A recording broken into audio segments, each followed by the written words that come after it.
All the Young Dudes, capítulo 3, primeiro ano. A seleção. Remus tinha quase certeza de que estava sonhando. Ou tinha se afogado atravessando aquele lago terrível e isso era apenas seu cérebro inventando coisas antes de morrer. Ele estava de pé em um enorme salão de pedra, do tamanho de uma catedral que estava cheio de alunos, todos vestidos com mantos pretos idênticos, exceto suas gravatas, e iluminado por velas. Não apenas velas quaisquer. Essas estavam realmente flutuando. Remus pensou que poderia aceitar isso. Talvez fosse um truque inteligente da luz, algo a ver com fios, mas quando ergueu os olhos quase gritou. Não havia teto.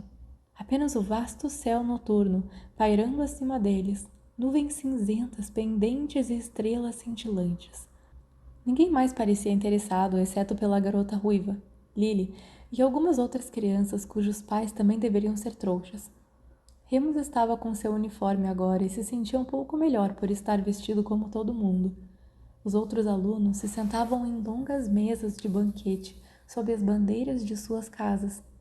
James explicou com entusiasmo as diferenças entre cada casa, para grande desgosto de Sirius e Peter, que estavam convencidos de que acabariam no lugar errado. Remus não sabia se deveria ficar nervoso. Não conseguia ver como isso importaria para ele. Provavelmente seria expulso após sua primeira aula de qualquer maneira. Quanto mais tempo Remus passava entre bruxos, mais ele se convencia de que não poderia realmente ser um. Professora McGonagall, uma bruxa magra de rosto severo que liderou todos os primeiros anos no corredor, estava agora de pé, ao lado de um banquinho, segurando um velho e esfarrapado chapéu marrom.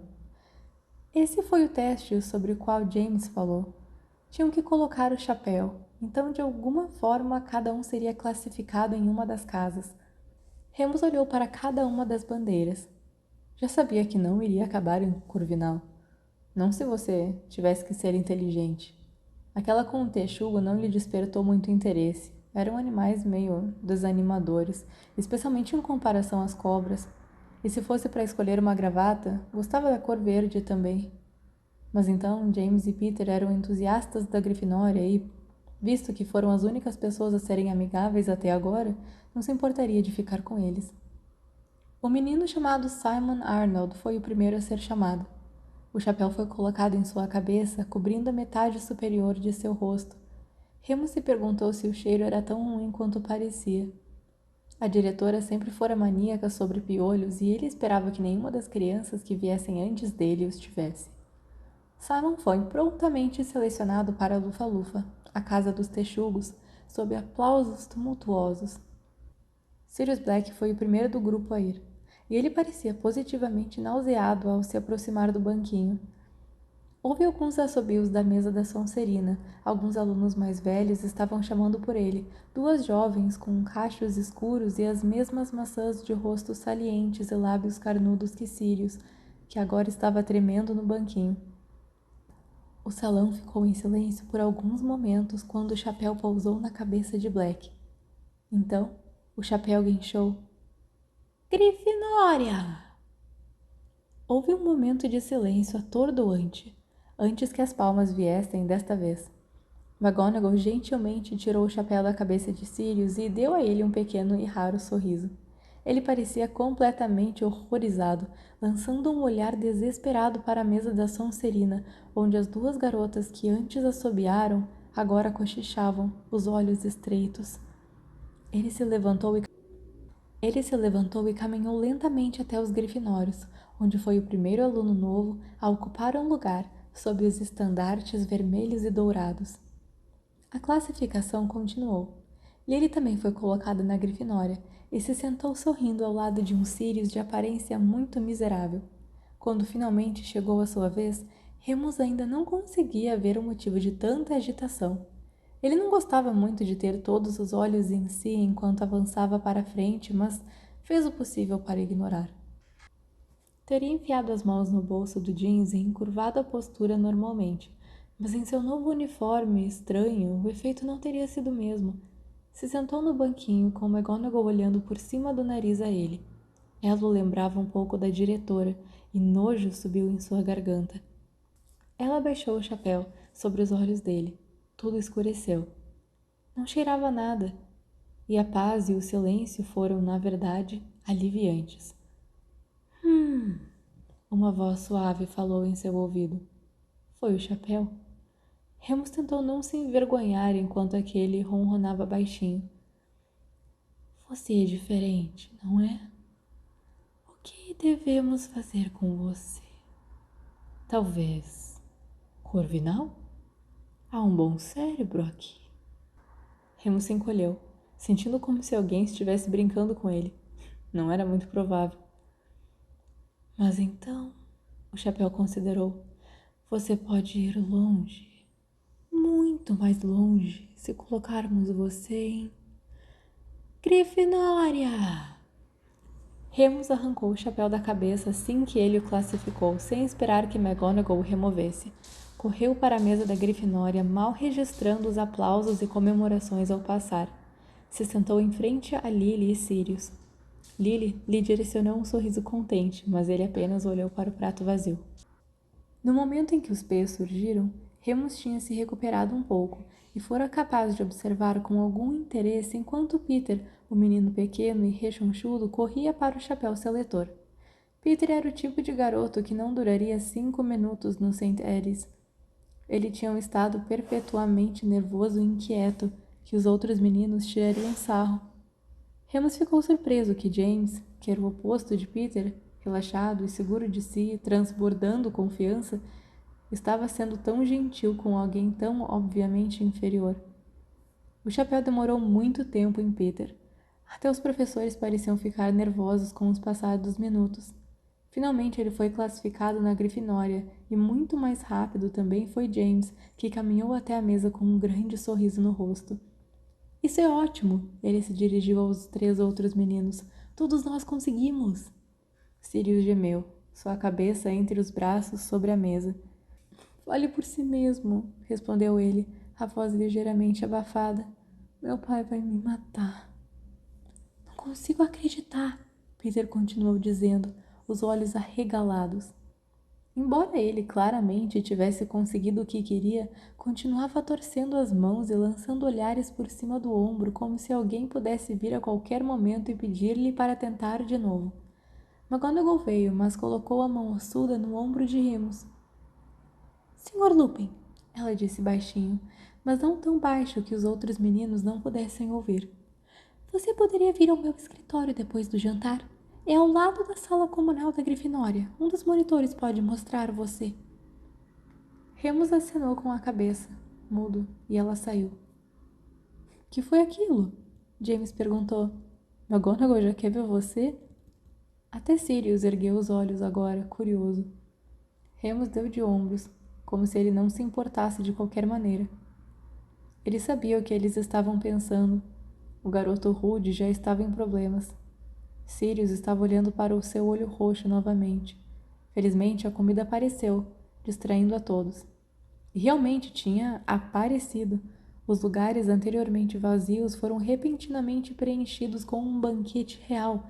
Frangos assados dourados, pilhas de batatas gratinadas crocantes, pratos de cenoura fumegantes, ervilhas nadando em manteigas e uma enorme jarra de um rico molho escuro.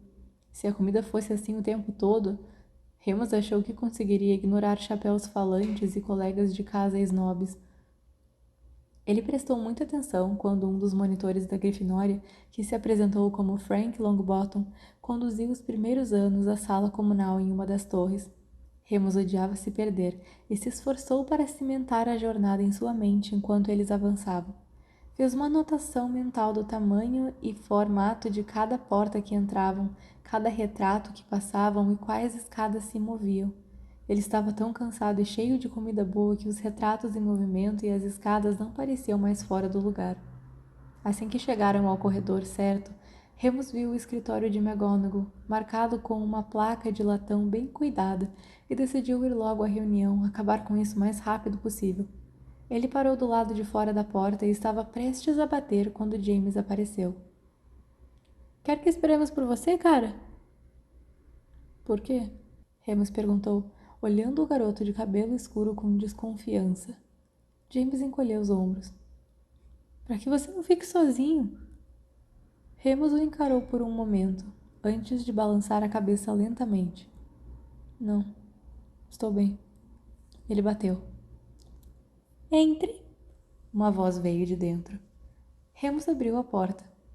O escritório era pequeno, com uma pequena lareira bem organizada e fileiras de livros contra uma parede. McGonagall estava sentada atrás de uma mesa imaculadamente arrumada.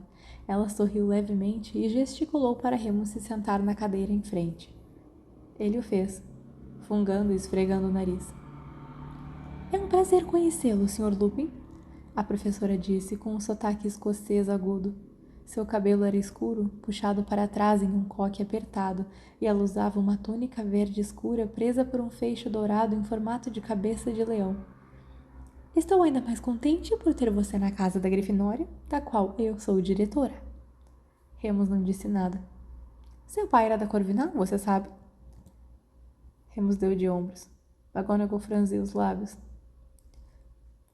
Achei melhor falar com você o mais rápido possível sobre a sua condição, ela disse, calmamente. Dumbledore explicou que você teve uma interação mínima com o mundo mágico até agora, e eu sinto que é o meu dever informá-lo de que as pessoas com seu problema específico enfrentam uma grande quantidade de estigma. Você sabe o que significa estigma? Remus concordou. Ele não sabia soletrar, mas conhecia a palavra bem o suficiente. Eu quero que você saiba que enquanto estiver na minha casa, não vou tolerar ninguém te tratando de forma diferente ou rude. Isso se aplica a todos os alunos, sob meus cuidados. No entanto, ela limpou a garganta. É prudente que você tenha cautela. Eu não vou contar a ninguém, Remus respondeu, como se eu quisesse que alguém soubesse. Bem, certamente. McGonagall acenou com a cabeça, olhando para ele com curiosidade. Isso me leva ao meu próximo ponto. Arranjos foram feitos para a lua cheia, que ocorrerá neste domingo, eu acredito. Se você puder se reportar a mim depois do jantar, vou lhe mostrar aonde ir. Talvez você pudesse dizer aos seus amigos que vai visitar alguém de casa? Remus bufou. Ele esfregou a nuca. Posso ir agora? A professora acenou com a cabeça, franzindo ligeiramente a testa. Lá fora, Remus encontrou James, ainda parado, sozinho, esperando por ele. Eu disse que eu ficaria bem, Remus disse, irritado. James apenas sorriu. Sim, mas você perdeu Longbottom nos dando a senha. Não queria que você ficasse aqui a noite toda. Vamos lá. James o conduziu até o final do corredor, onde estava pendurada uma grande pintura de uma mulher voluptuosa vestindo rosa. Withershins, James disse, e o retrato se afastou, abrindo como uma porta. Eles entraram na sala comunal. Havia uma sala de recreação no reformatório St. Edmunds para meninos, mas não era nada assim. Aquela sala tinha uma decoração esparsa, contendo uma TV em preto e branco muito pequena e alguns jogos de tabuleiro. Os baralhos de carta estavam sempre incompletos e a maioria das cadeiras quebradas ou danificadas. A sala comunal da Grifinória era quente, confortável e aconchegante. Havia enormes sofás e poltronas de aspecto fofo, um tapete grosso marrom em frente ao fogo ardente e ainda mais pinturas adornando as paredes. Estamos lá em cima, disse James, levando Remus a uma escada em caracol em um canto. No topo havia outra porta que dava para um quarto. Mais uma vez não se parecia em nada com as instalações de St. Edmunds. Havia 4 camas, todas enormes com grossas cortinas vermelhas penduradas por franjas douradas. Havia outra lareira, e cada menino tinha um pesado baú de mogno e um conjunto de prateleiras ao lado da cama. Remus viu a sua pequena mala triste encostada em um dos baús. Ele se moveu, assumindo que aquela era sua cama. Peter estava vasculhando suas próprias coisas, tirando roupas, revistas e livros, fazendo uma bagunça terrível. Não consigo encontrar minha varinha, ele lamentou. Mamãe me fez guardá-la para que eu não perdesse no trem, mas não tá aqui. Pete, James sorriu. Sua mãe me pediu para cuidar dela, lembra? James e Peter, Remus aprendera no trem, cresceram como vizinhos e se conheciam muito bem. Embora os 2 meninos não pudessem ser mais diferentes, e Remus ainda não entendia por que James não queria bater em Peter. Sirius estava sentado em sua cama. suas coisas ainda guardadas impecavelmente no baú. Se anima, cara, disse James, sentando-se ao lado dele. Você não queria ir para a Sonserina de qualquer forma, queria? 500 anos, Sirius respondeu friamente. Todos os Black em Hogwarts foram da Sonserina por 500 anos. Bem, já estava na hora de alguém tentar ser diferente, hein? James deu um tapa nas costas dele, jovialmente. Remus abriu seu baú. Dentro havia um grande caldeirão de estanho, outro item que Dumbledore pegou dos suprimentos de segunda mão, ele imaginou. Havia também uma caixa longa e fina no fundo, com um recado no topo. Desdobrou o bilhete e ficou olhando para a caligrafia elaborada por um longo tempo, tentando entendê-la. Reconheceu apenas a palavra pai, e adivinhou que também era de Dumbledore, mas pertencera a seu pai. Abrindo-a ansiosamente, encontrou uma vara longa e polida. Uma varinha, na verdade. Não tinha pensado nelas antes, mas a pegou em sua mão e apertou a madeira com firmeza. Era quente ao toque, como sua própria carne, e parecia flexível quando a girou nas mãos. Uma sensação boa o inundou. Sirius finalmente começou a desempacotar, puxando livro após livro do baú. Sabe, James disse a Sirius, ainda empilhando livros. Há uma biblioteca aqui. Sirius sorriu. Eu sei, mas a maioria desses livros são trouxas. Meu tio Alfred os deixou para mim e a minha mãe colocaria fogo em todos eles se eu os deixasse em casa. As orelhas de Remus se aguçaram com isso. O que havia de errado com os livros trouxas? Nunca tivesse trazido algum, odiava ler mais que qualquer coisa no mundo. Ele não pensou nisso por muito tempo, porém, por que agora Sirius estava tirando um toca-discos de verdade do seu baú, seguido por uma caixa de discos novos em capas reluzentes? Ele foi olhar imediatamente.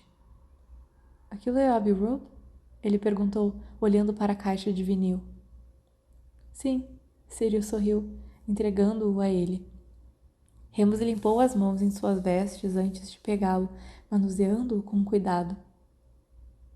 Você deve ser nascido trouxa, Sirius disse. Nunca encontrei um bruxo que conhecesse os Beatles, exceto minha prima Andrômeda. Ela que comprou para mim. Remus assentiu, esquecendo-se por um momento. Eu amo os Beatles. Um dos meninos do meu quarto em casa tem pelo menos umas 10 músicas, mas nunca me deixa tocá-los. Meninos em casa? Sirius arqueou uma sobrancelha. Remus achou que ele parecia muito adulto. Você quer dizer seu irmão? Não. Remus balançou a cabeça, devolvendo o disco e se encolhendo. Eu moro em um lar infantil. Como um orfanato? Peter perguntou com os olhos arregalados. Remus sentiu a raiva crescendo, suas orelhas ficando quentes. Não, falou rápido grosseiramente. Sentiu os olhares dos meninos deslizarem para o seu hematoma novamente e se virou para desempacotar o resto das suas coisas em silêncio. Eventualmente, Potter e Black começaram uma conversa sobre algo chamado quadribol, que logo se tornou uma discussão acalorada. Remus subiu para sua cama e puxou as cortinas, saboreando a privacidade. Estava escuro, mas estava acostumado com a escuridão. Você pensaria que ele se esforçaria mais para fazer amigos, sussurrou Peter em voz alta para os outros dois meninos. Especialmente se ele é nascido trouxa. Tem certeza que o chapéu não deveria ter colocado você na Sonserina? Sirius falou lentamente. Peter ficou quieto depois disso. Aldeia em Dutz, capítulo 4. Primeiro ano. Lua cheia. Domingo 5 de setembro de 1971. Remus passou o resto da semana ignorando os outros meninos tanto quanto podia. Essa era uma técnica que havia aprendido em St. Edmunds. Era melhor não ser notado e que ninguém soubesse nada sobre você. De vez em quando, ele levava um soco no braço ou tinha a cabeça enviada na privada, mas no geral ninguém fazia nenhum esforço para incomodá-lo. James, Sirius e Peter não eram nada parecidos com os meninos de St. Edmunds, é claro. Eles eram o que a diretora chamaria de bem-criados. Sirius e James, principalmente, pareciam ter vindo de dinheiro. Ele podia perceber pelo jeito que descreviam suas casas, bem como o jeito que falavam, cada vogal e consoante claramente pronunciada. Remo ouviu com atenção e resolveu parar de soltar seus agás. Não eram apenas seus sotaques, mas o que diziam. Remus crescera com adultos constantemente mandando ficar quieto, e garotos que enchiam o saco se você dissesse mais palavras que necessário e desse uma de espertinho. James e Sirius falavam como personagens de um romance, o vocabulário cheio de metáforas descritivas e sarcasmo mordaz. A inteligência e perspicácia deles era muito mais intimidante do que um soco no rosto, Remus pensou. Pelo menos um soco acabava rápido. Até agora, evitara os outros garotos fazendo caminhadas pelo castelo. Em St. Edmunds, tinha muita pouca liberdade pessoal e passava muito do seu tempo trancado em quartos. Em Hogwarts, parecia que não havia um lugar que você não pudesse ir, e Remus estava determinado a descobrir cada centímetro do bizarro terreno. Os alunos receberam mapas para ajudá-los a encontrar suas salas de aula, mas Remus achou que o dele estava faltando muita coisa e fora excessivamente simplificado. Não mostrava, por exemplo, uma passagem secreta que ele tinha encontrado que levava das masmorras ao banheiro feminino do primeiro andar. Não fazia ideia por que diabos alguém precisaria de uma conexão entre os dois, e a primeira vez que usou foi abordado por um fantasma particularmente irritante que esguichou sabonete nele. Também teria sido útil, raciocinou Remus, animar o mapa da mesma forma que as pinturas, então pelo menos você poderia acompanhar as ridículas escadas móveis. Tinha quase certeza que uma das salas também se movia, nunca parecia estar exatamente no mesmo lugar. Quando a tarde de domingo chegou, Remus estava temendo segunda-feira. Além de ser o primeiro dia após a lua cheia, era também o primeiro dia de aulas. Depois do jantar, que Remus passou sozinho, a alguns lugares afastados de Sirius, James e Peter, se dirigiu rapidamente ao escritório de McGonagall. Ela estava esperando, junto com a enfermeira da escola, a quem já havia sido apresentado. Era do tipo de mulher bondosa e amável, mas um pouco exigente. Boa noite, Sr. Lupin. McGonagall sorriu. Obrigado por ser tão pontual. Venha comigo. Para surpresa de Remus, as duas mulheres o levaram não para as masmorras como ele imaginou, mas para fora do castelo, em direção a uma grande árvore retorcida. O salgueiro lutador foi uma adição recente ao terreno. Dumbledore havia explicado em seu discurso no início do ano que fora doado por um ex-aluno. Remus pensou: quem quer que a doou deve ter odiado muito a escola, porque a árvore não tinha só aparência aterrorizante, mas era também irracionalmente violenta. Enquanto eles se aproximavam, a professora McGonagall fez algo tão incrível que ele quase gritou de choque.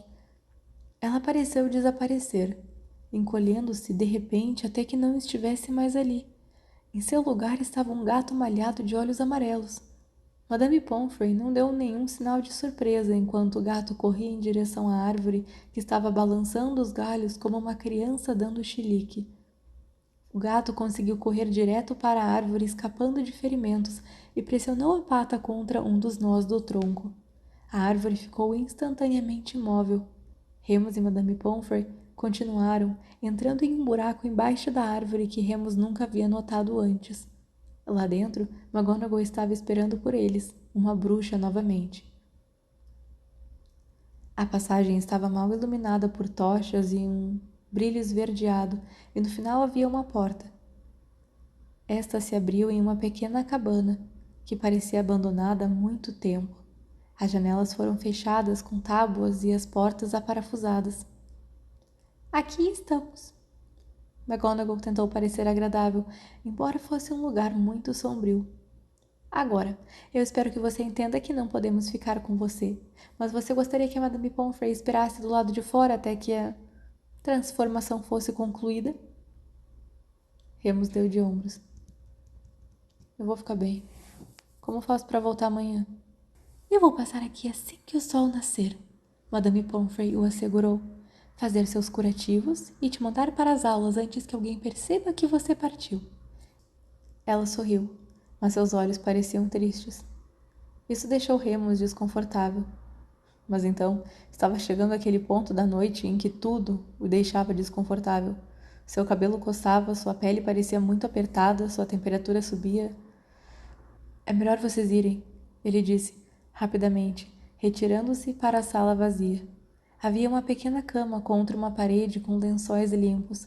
Parecia que tinham sido colocados lá para ele. As duas mulheres saíram, trancando a porta reforçada atrás dele. Ele ouviu McGonagall murmurando e se perguntou que tipo de feitiço ela estava colocando na casa. O que quer que fosse, era melhor do que aquela terrível placa de prata. Ele se sentou na cama por um momento. Depois se levantou novamente, inquieto. Andou pela sala. Às vezes parecia que o lobo penetrava em sua mente, antes de se apoderar do seu corpo, e conforme a escuridão caía do lado de fora, seus sentidos se tornavam mais nítidos e a onda quente de fome começava em sua barriga. Remus tirou suas roupas rapidamente, não querendo rasgá-las. Uma pulsação começou em suas juntas e ele se deitou na cama. Essa era a pior parte.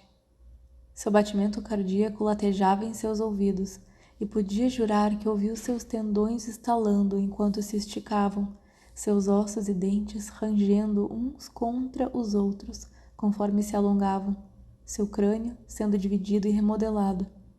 Ele gemeu e chiou até que a dor fosse demais, então gritou. Só podia confiar que estivesse longe o suficiente da escola para que ninguém pudesse ouvi-lo. Ao todo, demorou cerca de 20 minutos, embora nunca tivesse realmente cronometrado. As coisas ficaram nebulosas depois. Nem sempre conseguia se lembrar do que acontecia depois que se tornava lobo. Aquela primeira noite em Hogwarts foi um borrão, e acordou com menos ferimentos do que o normal. Suspeitou que o animal farejou o território desconhecido, testando seus limites, e tentou se jogar contra as portas ou janelas em algum momento, porque o lado esquerdo de seu corpo ficou com uma fila de hematomas por vários dias. A transformação de volta foi tão desagradável quanto, uma sensação esmagadora de aperto que o deixou sem fôlego e dolorido. Ele enxugou as lágrimas dos olhos e rastejou para a cama, grato por uma hora tranquila de sono antes que o sol nascesse completamente. Madame Pomfrey voltou, como prometido.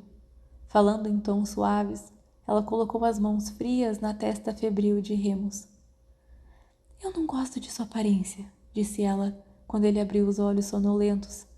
É uma loucura pensar que você pode começar um dia escolar inteiro assim. Você está exausto. Ninguém nunca havia expressado tal preocupação por ele antes e isso o deixou inquieto. A empurrou e se vestiu. Estou bem, eu quero ir. Ela o fez beber algo antes de deixá-lo se levantar. Tinha um gosto frio e metálico, mas ele se sentiu melhor depois. Correu até a torre da Grifinória para colocar seu uniforme o mais rápido possível. Não queria perder o café da manhã. Estava faminto. Onde você estava? James o abordou, assim que ele entrou no quarto. Os outros 3 meninos estavam todos acordados e vestidos, de aparência impecável, exceto o cabelo de James, que sempre espetava na parte de trás. Lugar nenhum. Remus passou por ele, para pegar suas coisas. Você está bem?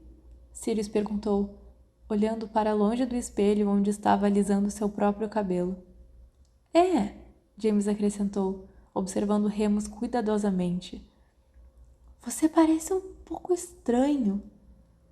Remus fez uma careta para eles. Se manda. Estamos apenas sendo legais, Peter disse com as mãos na cintura. Os 3 olharam para Remus, que estava prestes a tirar a camisa quando se lembrou dos hematomas. O quê? Rosnou para eles. Vocês todos vão ver eu me vestir? Esses garotos mimados são um bando de bichinhas. Ele marchou para o banheiro, com suas roupas e bateu a porta. Depois de alguns momentos, ouviu Peter reclamar que estava com fome, e todos foram embora.